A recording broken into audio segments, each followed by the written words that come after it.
bersama kita di Tonight Clinic, Dr. Boyka. Nah, Dr. Boyka, malam hari ini kita temanya seberapa pentingkah kita untuk menjaga kebersihan dan kesehatan organ reproduksi. Iya.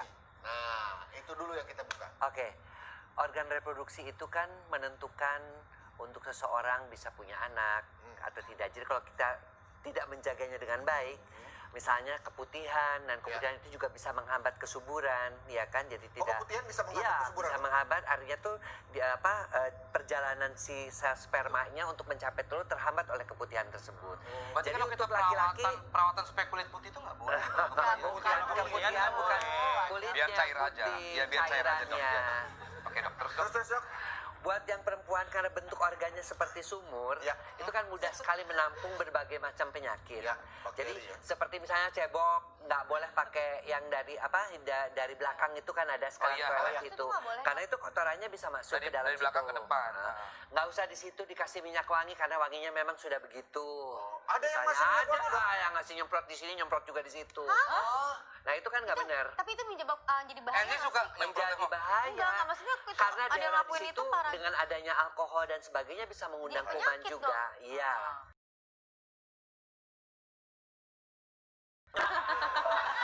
Masa itu bisa maaf. Iya. Dok, Kemudian ini ada pertanyaan, idealnya mengganti Iya. celana dalam pasangan itu berapa kali? Kok ya? pasangan? Kita aja. Iya, iya, iya. minimal setelah mandi jadi sehari 2 kali dan nggak boleh dibulak-balik, itu bukan CD ya, dibulak-balik pagi, siang, Allah, sore. jauh Nah, banget. itu bisa mengakibatkan jamur.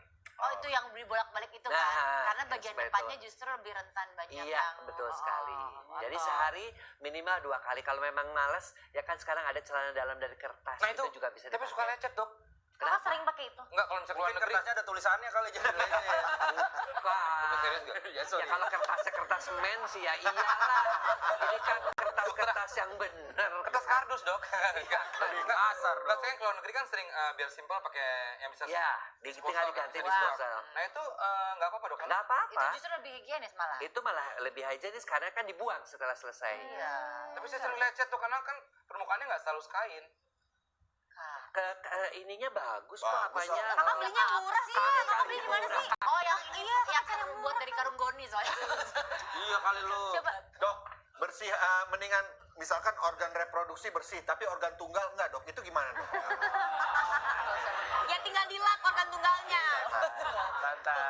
Dok, kita ngomongin sunat dok. Atau hitan ya. Sunat itu bersih dok ya, bisa bikin bersih. Di Amerika sendiri sekarang bayi-bayi yang baru lahir, pria itu langsung disunat karena dia akan menurunkan risiko terkenanya kanker penis. Jadi hitan itu memang dianjurkan, dan kita tahu bahwa kulupnya itu bisa menyimpan berbagai macam kuman termasuk HIV/AIDS. Jadi sebaiknya memang pria-pria itu dihitan untuk menjaga kesehatan daripada alat kelaminnya untuk Tuh, laki-laki. sunat. Nah, kalau untuk perempuan beda. Habis dong. Untuk perempuan gimana, Dok? beda. Nah, ini yang sering sekali salah.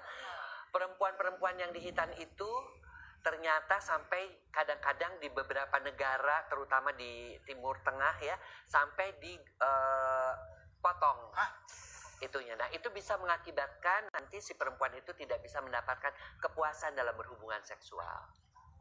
Dan Jadi itu diwajibkan jadi kan tidak yang boleh. sekarang ya, tidak boleh. Mengapa sunat oleh dukun di Indonesia sendiri ataupun oleh tenaga-tenaga non kesehatan tidak boleh, karena kalau dengan dokter cuma dibuka sedikit saja sebagai syarat saja.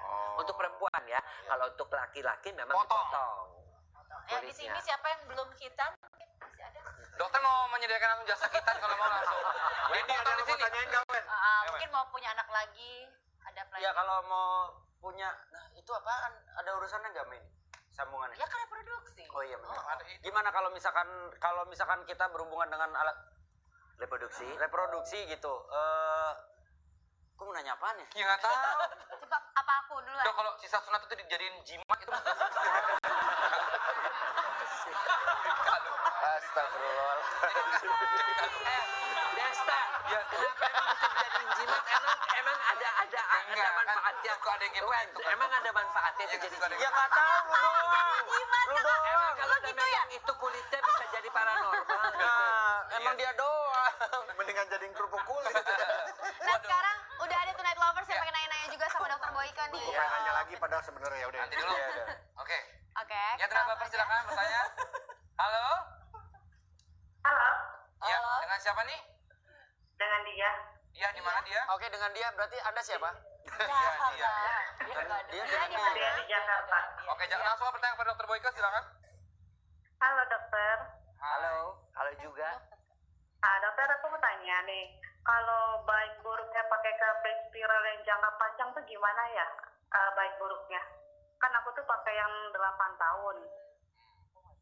Nah itu ada efek baik buruknya ya? Baik buruknya Ya, spiral tuh yang kalau kalau saya sih jangka lebih panjang. suka pakai spiral itu artinya si wanita itu dipakaikan spiral hanya untuk jarak 4-5 tahun. Karena kalau udah 8 tahun kadang-kadang kepanjangan waktunya dan si wanita itu juga lupa untuk melakukan pemeriksaan. Oh, udah aman ini nggak akan hamil, nggak ke dokter-dokter tiba-tiba sudah kena jamur dan sebagainya. Jadi memang oke saja karena sekarang ada spiral yang diciptakan untuk dulu 3 tahun, yang seperti itu 3 tahun. Sekarang sampai 8 tahun boleh-boleh saja, tapi jangan lupa setahun sekali periksa minimal di USG apakah spiralnya masih ada di situ atau tidak. Nah, Itu kalau perlu 4 tahun sekali. standarnya 4 tahun 5 tahun itu perpanjang sama bayar pajaknya Bukan STNK. gimana? Bukan STNK. Ya itu baru, jadi oke-oke aja asal dicek secara rutin setahun sekali minimal USG. Bisa juga sih kita lihat terutama benangnya. Oke. Ya kita lihat kalau masih ada benangnya berarti letaknya masih bagus. Nah itu kadang-kadang mereka juga malas melakukan pemeriksaan. Cek rutin lah yang Tuh, penting dia esok sekali dicek ya. rutin yang penting ya dia ya. Oke Ya. dia. Iya. Ya terjawab ya. Ingat ya dia yang dipasang spiral jangan spiteng. Ya takutnya dia lupa. Dok, Ya, dok, dok. dia ya. Saya mau nanya yang Masuk. Oh, oke. Ini mana silakan Anji. Oh, oke, dokter aku mau nanya, kan misalkan aku kan belum menikah nih, tapi ada kasus teman aku menikah, pas dia menikah baru ketahuan punya kista. Sebaiknya kalau misalkan orang-orang yang belum menikah gini, haruskah melakukan pengecekan kista gitu Iya. nggak sih dok? Sebelum menikah ada yang namanya premarital check up. Ya terutama kalau untuk laki-laki kita akan Cek kesuburan. periksa bukan kesuburan, infeksi penyakit kelamin karena sekarang udah jarang lah ditemukan laki-laki yang perjaka ya. Jadinya pada umumnya pada badung-badung lah ya. Kita jujur aja deh. Siapa tuh yang begitu? Pakai jimat itu loh. Oh yang pakai jimat. Oke. Karena aku punya jimatan. Nah, kemudian Oh, dipakai sekarang. biasanya kita akan periksa termasuk herpes, ya, gonore dan sebagainya untuk yang laki-laki.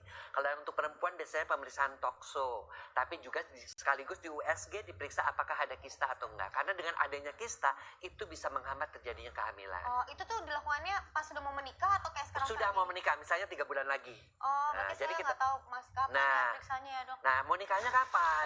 Nggak tahu Udah dok. ada jodohnya, Saya kan? kasih pertanyaan lagi belum dok? Tapi pemeriksaan tuh memang harus suami istri atau memang Calon suami Iya. suami kita Istri lakukan. dong.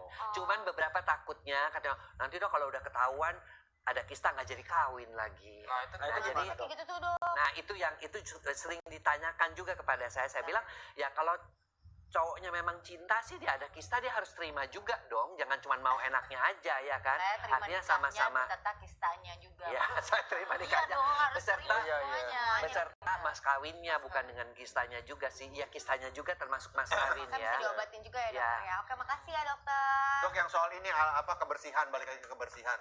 Ya, mohon maaf, bulu bagian bawah itu kan banyak yang mencukur habis. Iya baiknya.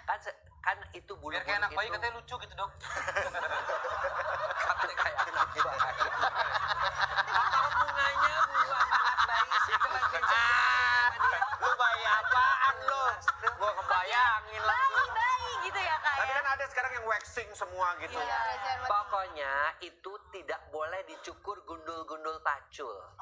Mesti disisakan, bukan karena apa-apa. Karena Berapa dia senti, bisa Dok? menyaring kotoran-kotoran. Kotoran-kotoran itu sebelum masuk ke dalam liang kemaluan, Ada dia fungsinya itu ya? akan disaring dulu oleh bulu-bulu tersebut. Jadi itu tuh ada fungsinya. Tidak mungkin Tuhan menciptakan Ya, bulu-bulu betul. itu Tapi maaf, tanpa ada Pria atau fungsinya. wanita juga Kalau sama bulu itu tuh. terlalu panjang karena suka masuk ke yang sorry dok ya. Nggak, ini benar serius. Saya serius nih. Saya suka perih banget dok itu ya. Itu nggak usah dibahas. Iya, makanya itu dipotongnya harus pendek. Lu cukurnya Ya. mohak kali lu. Pendek. Gue pernah kesakit. Ini kenapa nih? Ya, itu pertanyaannya bagus. Bagus. Bagus ya, Dok, ya. Enggak, lu Makanya nyukurnya kayak mamat, sini botak, sini ada rambut. enggak. Gimana dok? Gimana dok? gitu. Dipotongnya memang mesti pendek ya. Jadi artinya tidak terlalu pendek tapi juga jangan sampai akhirnya tumbuh Botak banget. bulu-bulu baru itu juga bikin sakit Lagian juga. ada sunahnya juga kan kak, buat dipotong. Tajam-tajam. Jadi artinya dipotong bener kan? setengah saja. Wah, ini enggak, gua nggak mau habis. Kita mau ngobrol terus.